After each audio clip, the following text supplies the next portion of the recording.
آج کے سبق میں آپ حروف مدہ اور حروف لین کے بارے میں پڑھیں گے. آئیے اس کی ابتدا کرتے ہیں. بسم اللہ الرحمن الرحیم. بسم اللہ الرحمن الرحیم. حروف مدہ 3 ہیں. الف، الف، واو، واو، یائے. یائے. حروف تہجی 28 آپ پڑھ چکے ہیں. ان میں سے یہ 3 حروف جو ہیں حروف مدہ کہلاتے ہیں، اس لیے کہ ان تینوں حروف کی موافقت آواز کے لحاظ سے حرکات ثلاثہ یعنی زبر، زیر اور پیش سے موافقت رکھتی ہے. وہ اس طرح کہ الف کی آواز جو ہے وہ زبر سے دگنی ہوا کرتی ہے. جیسے الف زبر آ ہو تو اس کو لمبا کریں تو آ.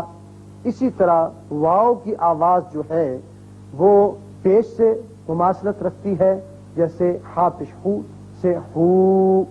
اسی طرح یائے کی آواز کی مماثلت جو ہے وہ زیر کے ساتھ ہے، جیسے بی. تو تینوں آوازوں کو جب ہم دگنا کر کے پڑھیں گے تو یہ مدہ بنیں گے الف، واو، یا. اور اس کے علاوہ یاد رکھیے کہ یہ تو کم از کم ان کی مقدار ہے بڑھانے کی 2 حرکات کے برابر، لیکن اکثر آپ جب آگے پڑھیں گے تو یہ اس سے بھی طویل ان کی مقدار ہو جائے گی. کہیں 2 حرکات سے 4 اور 6 حرکات بھی مد بنے گا. مد کے معنی ہے کھینچنا. تو آئیے سب سے پہلے الف کی مثال لیتے ہیں. الف آپ کو معلوم ہے کہ متحرک حمزہ کہلاتا ہے اور اکیلا نہیں پڑھا جاتا جب تک کہ اس کے ساتھ کوئی مناسب اور حرکت نہ آ جائے. یا تو پہلے حرف پر زبر ہوگا یا اس کے ساتھ اور ایک کھڑا زبر آئے گا. لہذا یہاں زبر کے ساتھ آپ مثال دیکھیے کہ با زبر الف با. با زبر الف با.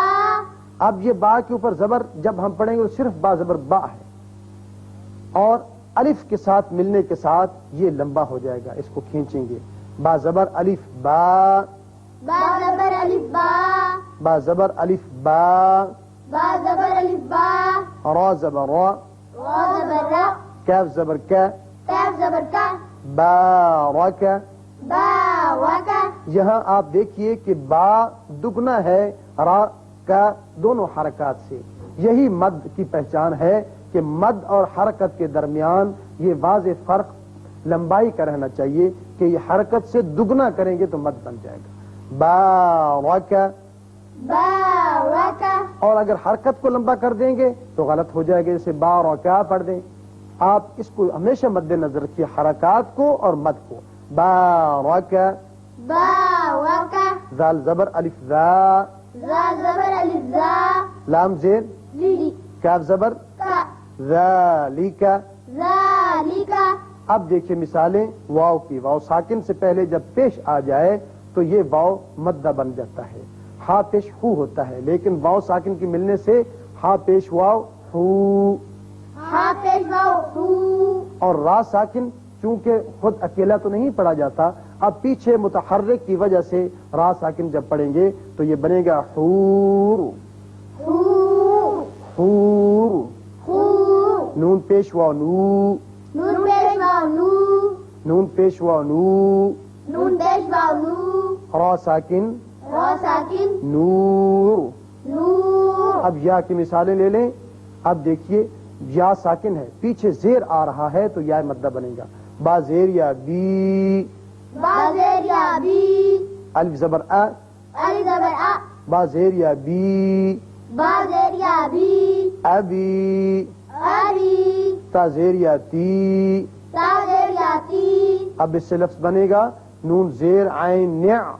نون زیر عین نع. میم زبر ما. میم زبر ما. تا زیر یا تی. تا زیر یا تی. نعمتی. نعمتی. اب میم کو لمبا نہیں کریں گے، نعماتی نہیں پڑھیں گے بلکہ یہ حرکت ہے، یہاں مد آئے گا. نعمتی. نعمتی. تو یہ تھے حروف مدہ کہ جب بھی یہ اپنی موافق حرکت کے ساتھ الف سے پہلے زبر، واو سے پہلے پیش اور یا سے پہلے زیر آ جائے تو ان کو کھینچتے ہیں. یہ حروف مدہ تھے. اب اس کے بعد اگلے حصے میں آپ حروف لین کے متعلق پڑھیں گے. حروف لین واو اور یا 2 ہیں. لیکن یاد رکھیے کہ جب ان سے پہلے حرکت موافق نہ ہو تو ان کی آواز بدل کر پڑی جاتی ہے، اسی لیے ان کو حروف لین کہتے ہیں۔ اور یہ مد جیسی نہیں ہوتی، مد جتنی طویل نہیں کی جاتی، حرکت سے ذرا زیادہ ہوتی ہے، لیکن کب اور کس وقت کہ جب واو اور یا ساکن ہوں اور اس سے پہلے زبر آ جائے۔ یہاں فرق واضح رہے کہ واو اور یا حروف مدہ بھی ہیں اور حروف لین بھی ہیں، لیکن مدہ کب ہے؟ جب واو ساکن اور اس سے پہلے پیش ہو، اور یا مدہ کب ہے؟ جب یا ساکن اس سے پہلے زیر ہو، لیکن یہاں دونوں سے پہلے زبر آ رہا ہے۔ جب زبر آ جائے تو یہ حروف لین بن جائیں گے، جیسے واو کی مثال قوف زبر واو قاؤ۔ قاف زبر واو قاؤ۔ اب دیکھیے قو، یہ مد پوری آواز نہیں ہے بلکہ اس سے تھوڑی آواز ہے، اس کو قو نہیں پڑھیں گے جو غلط آواز ہے۔